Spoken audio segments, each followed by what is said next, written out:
April 23. புனித அடால்பர்ட்.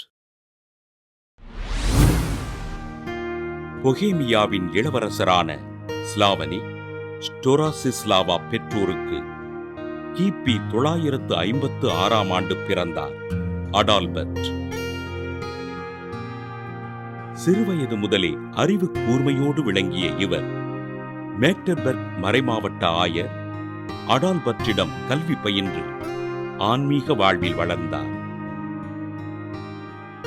தன் வாழ்வினை இறைபணிக்கு அர்ப்பணிக்க விரும்பிய அடால்பர்ட் தன் பெற்றோரின் அனுமதியோடு குருத்துவ பயிற்சி பெற்று குருவானார்.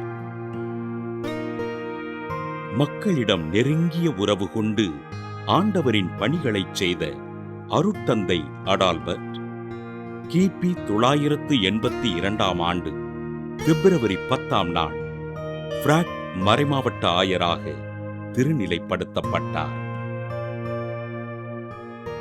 நற்செய்தி அறிவித்ததற்காக பொஹேமிய அரசன் 2 பொலாஸ்லாசினால் துன்புறுத்தப்பட்ட ஆயர் அடால்பர்ட் தன் ஆயர் பதவியினை துறந்து ரோமை சென்று புனித அலெக்சிஸ் ஆசீர்வாதப்பர் துறவு மடத்தின் துறவியானார்.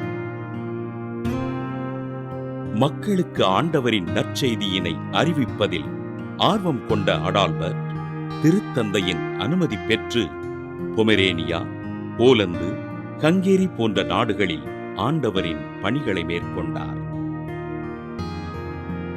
திருத்தந்தை கேட்டுக்கொண்டதற்கு ஏற்ப புரூசியா நாட்டிற்கு சென்று மக்களுக்கு இறைபணிகளைச் செய்த அடால்பர்ட் கிபி 997 ஏப்ரல் 23 கிறிஸ்துவ மறையின் எதிர்ப்பாளர்களால் கொலை செய்யப்பட்டார். ஆயராக பணிகளைச் செய்து நற்செய்தி அறிவிப்பதற்காக துறவியான அடால்பர்ட்டினை திருத்தந்தை சில்வஸ்டர் கிபி 999 புனிதராக உயர்த்தி போலந்து, பொஹிமியா, ஹங்கேரி நாடுகளுக்கு பாதுகாவலராக அறிவித்தார். புனித அடால்பர்ட் திருவிழாவினை கொண்டாடுகின்ற நாம் அயல் நாடுகளில் நற்செய்தி பணி செய்கின்ற குருக்களுக்காகவும் அவர்களது இறைபணிக்காகவும் ஜெபிப்போம்.